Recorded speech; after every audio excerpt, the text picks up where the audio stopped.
जी news, N K news बंद, निष्पक्ष जन जन की खबरें वाराणसी। नमस्कार मित्रों, आज के परिवेश में कभी कभी यह महसूस होता है कि हम पुराने टाइम में जब बैकवर्ड थे, अनपढ़ थे, अशिक्षित थे, तभी अच्छे थे।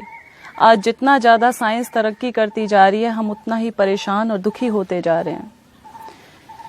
आश्चर्य की बात है कि एडवांस और बैकवर्ड की पहचान ही यह बन गई है। आज तरक्की और वैज्ञानिकता के नाम पर भारतीय नागरिक अपने स्वाभाविक खान पान, रहन सहन, दिनचर्या, संयम, सेवा, आहार विहार, वेशभूषा और भाषा तक को तिलांजलि देकर खुश होना चाहता है।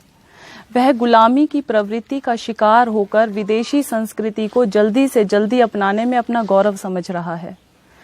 मैकाले की शिक्षा द्वारा अंग्रेजियत हमारे खून में समा गई है, जिसका परिणाम शारीरिक, चारित्रिक व सामाजिक पतन के रूप में स्पष्ट दिखाई दे रहा है।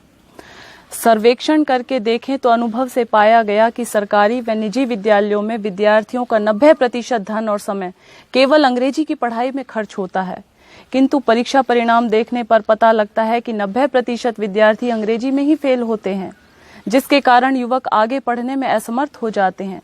पब्लिक स्कूल के बच्चों में विशेष रूप से शारीरिक व मानसिक विकलांगता बढ़ रही है, जैसे चश्मा चढ़ना, नाक बंद, साइनस, गले टॉन्सिल के बीमार, चिड़चिड़ापन, पेटूपन, पेट की खराबी, जिद्दीपन, माता पिता के झूठे लाड़ प्यार से देर तक उठना, टीवी देखना पूरा दिन भर, अपने आप को बहुत सुपीरियोरिटी कॉम्प्लेक्स में आ जाना, अपने से बड़ों पर व्यंग्य कसना आदि दोष होने से पूरी शिक्षा यदि अच्छे से हो जाए और नौकरी ना मिले तो वह दुराचारी, अनाचारी और क्रूर अपराधी बन जाते हैं।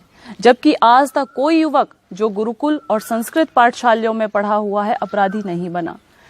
ऐसे तरक्की वाले मॉडल जो आज एडवांस और फॉरवर्ड के नाम से बोला जाता है, माफ कीजिएगा, मैंने ये डेफिनेशन दी है एडवांस और फॉरवर्ड की जो आज के टाइम में सत्य है। बैठकर पेशाब करने वाला बैकवर्ड और खड़े खड़े दीवार पर पेशाब करने वाला एडवांस, बैठकर नीचे धरती पर पालती मार करके भोजन करने वाला बैकवर्ड, जूतों सहित खड़े खड़े चरने वाला एडवांस, नीचे से अपान वायु पाद निकालने वाला बैकवर्ड और ऊपर से बुरी भयानक डकार मारने वाला एडवांस, तखत पर बिना तकिया बिछोने के भी गाढ़ी नींद सोने वाला बैकवर्ड, सुंदर बेड पर फोम के गद्दों में एसी की हवा में भी अनिद्रा तनाव का शिकार, गोली खाकर करवट बदलने वाला एडवांस और सादा भोजन, देशी वेशभूषा, सदा स्वस्थ, हट्टा कट्ठा, स्वस्थ शरीर वाला, सहज भाषा में खरी खरी बात करने वाला बैकवर्ड, सिंथेटिक और प्लास्टिक जैसे वस्त्रों में लिपटा हुआ, बहुत तंग या बहुत ढीले, अर्धनग्न दिखने वाली पोशाक पहनकर हर समय जूते जुराबों में घोड़े की तरह कसा हुआ दुष्चरित्र तथा कथित युवक और युवती, प्रकृति से कोसों दूर, चश्मा चढ़ा हुआ, तोंद बढ़ा हुआ, नजला जुखाम का सदा रोगी, बीपी का शिकार, सिर गंजा, अंग्रेजियत में धसा हुआ, डॉक्टरों की जांच रिपोर्ट की फाइलें लिए हुए, कानूनी भाषा बोलने वाला, स्वयं परेशान और दूसरों को परेशान करने वाला, तनाव में रहने वाला एडवांस, सभ्य और शिक्षित समझे बैठा है अपने आप को, आजादी की मातृभाषा बोलने वाला बैकवर्ड और गुलामी की अंग्रेजी भाषा बोलने वाले को हम एडवांस मानते हैं। इन उदाहरणों की वास्तविकता को देखकर मैं भगवान से यही प्रार्थना करूंगी कि ऐसी तरक्की से तो हम बैकवर्ड ही अच्छे हैं। क्या मिला हमें ऐसी फूहड़ शिक्षा से, ऐसी तनाव देने वाली सभ्यता से और परेशान करने वाले शिष्टाचार से? किंतु एक तथ्य यह भी है कि आवश्यकता ही आविष्कार की जननी है। जब मनुष्य की संख्या अधिक होने पर ज्यादा सुविधा का इच्छुक बनकर अपनी इच्छाओं का दास हो अनुचित मार्ग से संग्रह का रास्ता अपनाया, अति संग्रह के परिणाम स्वरूप सामाजिक संतुलन और अभाव बढ़ गया।